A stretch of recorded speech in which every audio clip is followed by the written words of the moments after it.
बरिगुमारी व्यावसायिक गैस संकट कारण बंद होगाकू बसिलानी होटेल टिफिन सेंटर और जलखिया दुकान। गुजराण हराइले 500 रु ऊर्ध्व जलखिया मिल्स दुकान मालिक ता सांगकू दुकान रे काम करिबा शह शह कर्मचारी मध्य गुजराण हराइले। दुकान बंद जोगु सकाळु लोकंको मन पसंदर पूरी उपमा सांगकू इडली डोसा समोसा आलुचप गुपचुप चाट सांगकू नॉनवेज फास्ट फूड मध्य बोरिगुमारे मिलुनी। मासे हेबो दुकान सबु बंद रही। कोरापुट जिलार बोरिगुमा व्यावसायिक केन्द्रस्थल होइथिबा जोगु लोकंको जलखिया मध्याह्न भोजन रे बहुत असुविधा होउछि। एही समस्या नै होटेल मालिक और कर्मचारी पूर्वतन मंत्री तथा वरिष्ठ बीजेडी नेता रविनारायण नंदनकू भेटिछंती। पूर्वतन मंत्री मध्य होटेल मालिकंक सहित आगामी दिन में जिलापालंकू भेटिबा पई प्रतिश्रुति दैथिबा बेले राज्य सरकार एथिप्रति दृष्टि देबाकू कहिछंती। दुकान बंद रही एक रे तांकर जीविका निर्वाह हो पारुनी।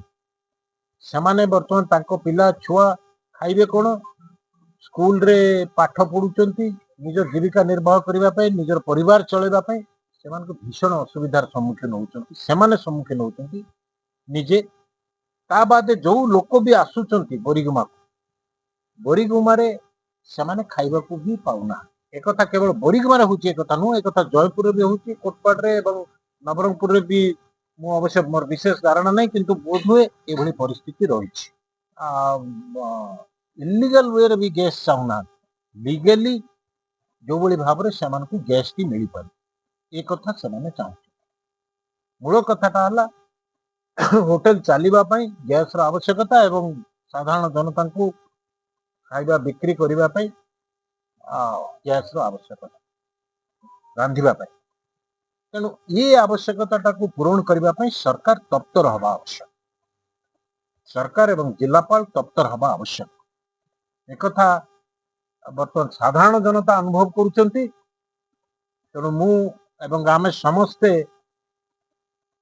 जिलापाल सहित समय मागी आमे जिलापाल सहित निश्चिंत रूप मिसबू एवं आपण मान जरिया भी सरकार को भी आमे तागिद करुचु जे सरकार एथिरे इमिडिएट इंटरवेंशन करंतु।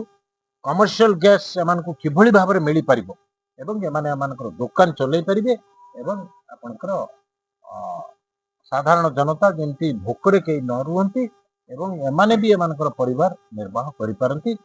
ये आशा सरकार को आमे निश्चिंत रूपे रखिबो। बोरिगुमारू मानस रंजन होतांक रिपोर्ट रिपोर्टर्स टुडे।